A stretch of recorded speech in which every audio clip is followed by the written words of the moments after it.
What if I told you that the world you see every day is not the real game being played? What if behind promotions, friendships, politics, fame, and success, there is an invisible battlefield where power quietly decides who rises and who disappears? Most people believe success comes from hard work, honesty, and talent, but history whispers something very different.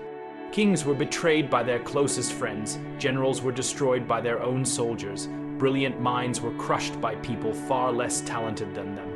And the reason was simple. They didn't understand power. This is the world that Robert Greene opens for us in his controversial and unforgettable book, The 48 Laws of Power. If you truly want to understand this book deeply, don't stop at the summary. Get the full PDF for just $5. Contact us on WhatsApp through the link in the description. Invest in your knowledge and start reading today.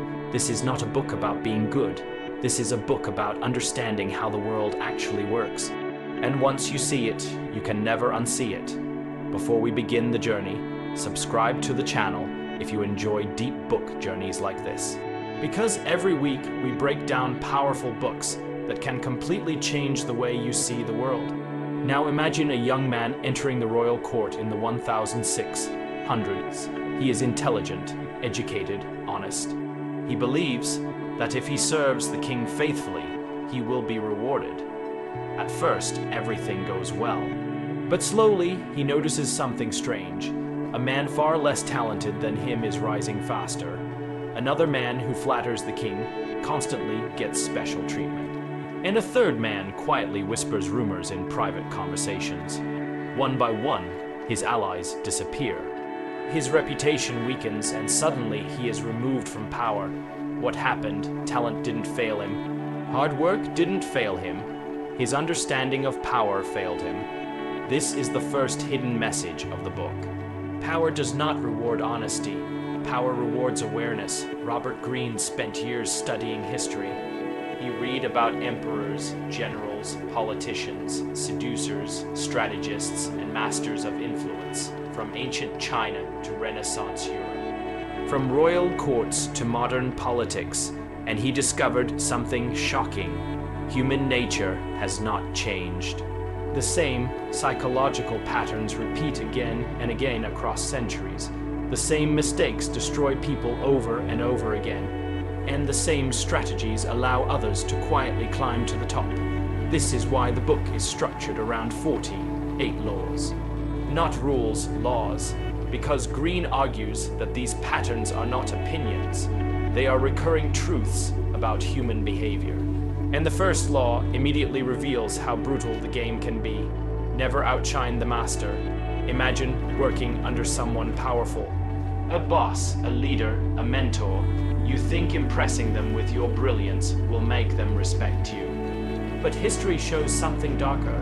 When people in power feel overshadowed, they feel threatened, even if you mean no harm. One of the most famous examples comes from the court of Louis Roman XIV. His finance minister, Nicolas Fouquet, threw the most extravagant party France had ever seen. Fireworks, music, lavish gardens, a palace more beautiful than the king's own residence. Fouquet thought he was honoring the king, but instead he humiliated him. Soon after the party ended, Fouquet was arrested. He spent the rest of his life in prison. His mistake was simple. He outshined the master, and Greene shows that this pattern repeats everywhere. In offices, in politics, even in friendships, powerful people want to feel superior. When you understand this, you stop making dangerous mistakes. But here is where the book becomes even more fascinating. Because Greene does not just expose strategies of power. He also reveals the psychological weaknesses inside every human being. Our ego, our pride, our need for recognition. These emotions make us predictable, and predictable people are easy to control. This is why one of the most powerful laws says always say less than necessary. Silence is power. Think about the most influential people you know. They rarely speak too much, they observe. They listen. They reveal only what benefits them. Meanwhile, most people talk constantly. They reveal their plans, their fears, their weaknesses. Without realizing it, they give away their power. Throughout history, the greatest strategists understood this. One of them was the legendary Chinese general Sun Tzu, author of The Art of War. His philosophy was simple. The supreme art of war is winning without fighting, which means power often works best when it is invisible. Quiet, subtle, hidden behind calm behavior. This idea runs through the entire book like a secret thread. The most dangerous players in the game are rarely the loudest ones. They are the ones who understand human nature. Another pattern Green exposes is something we see every day but rarely notice: reputation. Your reputation is your armor. Once people believe something about you, it becomes incredibly powerful. It can open doors or close them forever. History gives us many examples.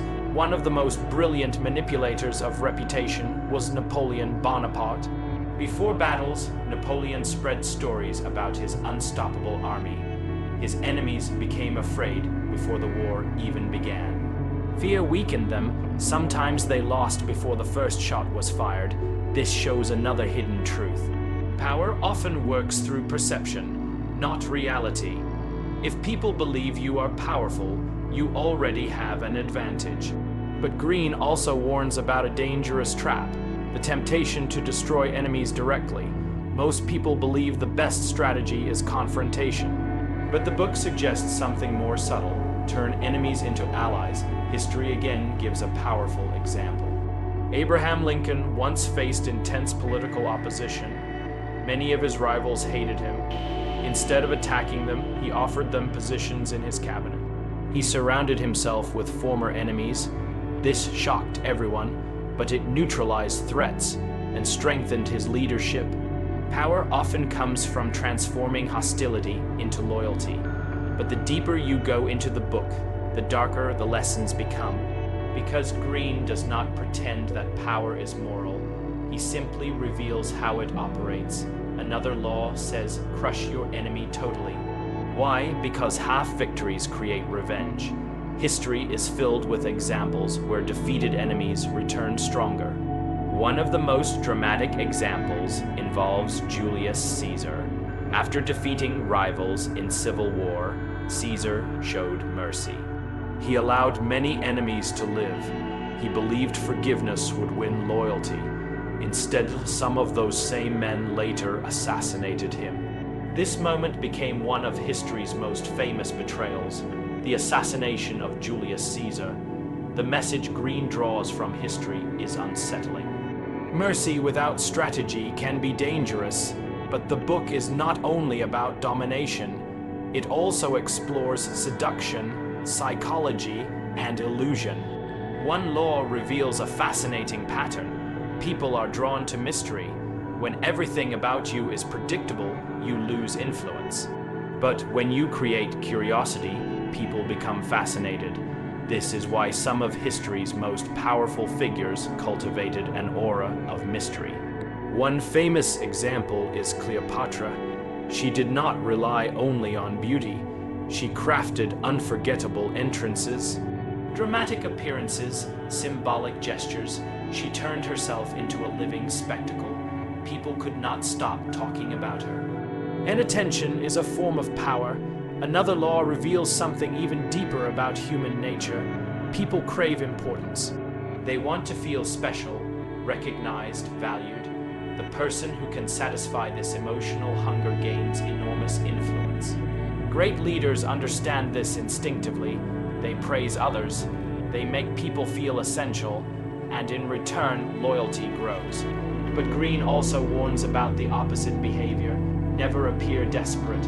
Desperation weakens power. People respect what seems rare, valuable, difficult to obtain. This psychological principle appears everywhere. Luxury brands, elite institutions, high-status individuals, scarcity creates value, and Green repeatedly shows how masters of power use this principle strategically. But the deeper you travel into the book, the more you realize something profound. The 48 laws are not just strategies.